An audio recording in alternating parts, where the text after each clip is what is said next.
మరి ప్రజలందరికీ కూడా శుభాకాంక్షలు తెలియజేస్తూ మరి ఈ కార్యక్రమాన్ని కోటప్పకొండ దగ్గర గొప్పగా ఏర్పాటు చేయడం జరిగింది. మరి ఈ కార్యక్రమానికి మరి కలెక్టర్ గారు, అదేవిధంగా ఎస్పీ గారు, మున్సిపల్ కమిషనర్ గారు, మరి ప్రభుత్వ అధికారులందరూ కూడా మరి కోటప్పకొండ దగ్గర జరిగే తొలి ఏకాదశి పండుగకు అందరూ హాజరవుతారు. ఈ కార్యక్రమానికి దాదాపు 20,000 మంది 30,000 మంది మరి భక్తులు వచ్చే అవకాశం ఉన్నాయి కాబట్టి అన్ని ఏర్పాట్లు ఘనంగా చేస్తూ ఉన్నాము. ప్రభుత్వ పరంగా మరి కోటప్పకొండ దేవాలయ పరంగా అందరం కూడా అన్ని ఏర్పాట్లు చక్కగా చేయడం జరుగుతుంది. అదేవిధంగా ఆ రోజు జరిగే గిరి ప్రదక్షిణకి దాదాపు 8 కిలోమీటర్ల దూరం ఉంది. ఆ పాదయాత్ర చేయడానికి వీలుగా అన్ని ఏర్పాట్లు చేయడం జరిగింది. ఎక్కడ కూడా రాళ్ళు ముళ్ళు గుచ్చుకోకుండా అన్ని ఏర్పాట్లు సదవకాశం చేయడం జరిగింది. మరి కార్యక్రమాన్ని దగ్గరుండి కలెక్టర్ గారు కానీ, ఎస్పీ గారు, మున్సిపల్ కమిషనర్ గారు, ఈఓ గారు, అదేవిధంగా డిఎఫ్ఓ గారు అందరూ కూడా అందుబాటులో ఉన్నారు. మరి ఆర్టీసీ బస్సులు కూడా అందుబాటులో ఉన్నారు. అన్ని ఏర్పాట్లు చక్కగా చేయడం జరుగుతుంది. ఎక్కడ కూడా ట్రాఫిక్ జామ్ లేకుండా వన్ వే పెట్టి ఈ కార్యక్రమాన్ని చక్కగా ఏర్పాటు చేయడం జరుగుతుంది.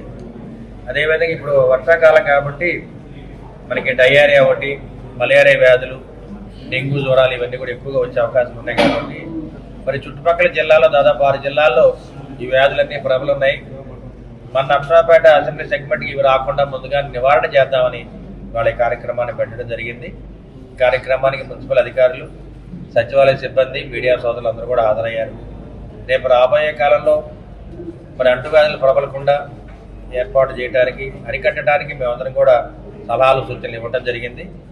ఈ భాగంలో కమిషనర్ గారు, డిఈ గారు, ఎంఈ గారు కానీ, ఆర్డబ్ల్యూఎస్ అధికారులు, అదేవిధంగా మలేరియా అధికారులు అందరూ కూడా హాజరవ్వడం జరిగింది. కాబట్టి ఈ పట్టణాన్ని మరి పరిశుభ్రత ఒకటి, మంచినీటి సదుపాయం చక్కగా ఉండాలి, అదేవిధంగా రోడ్లు కూడా శుభ్రంగా ఉండాలి కార్యక్రమాన్ని చేపట్టి రేపు రాబోయే కాలంలో మరి నర్సరావుపేట పట్టణంలో ఆగస్టు మొదటి వారంలో మరి మాస్ డ్రైవ్ పెడదాం అనుకుంటున్నాము. శానిటైజేషన్ మీద మాస్ డ్రైవ్ పెట్టి దాదాపు ఒకేసారి 500 మంది సిబ్బంది కలిసి ప్రతి సచివాలయం దగ్గర వార్డులన్నింటి కూడా శుభ్రం చేయడానికి మేము ముందుకెళ్తున్నాము.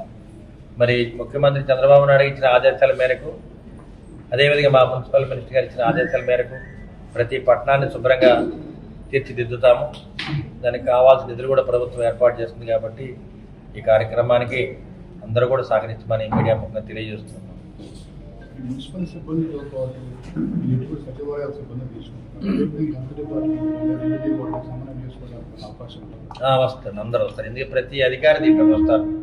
మున్సిపల్ సిబ్బంది ఉంటారు, హెల్త్ డిపార్ట్మెంట్ ఉంటుంది, ఏఎన్ఎంస్ ఉంటారు, అదేవిధంగా రెవెన్యూ వాళ్ళు కూడా ప్రతి కార్యక్రమంలో హాజరవుతారు. అందరం కలిసి ఈ మాస్ డ్రైవ్లో ప్రతి అధికారి హాజరవుతారు.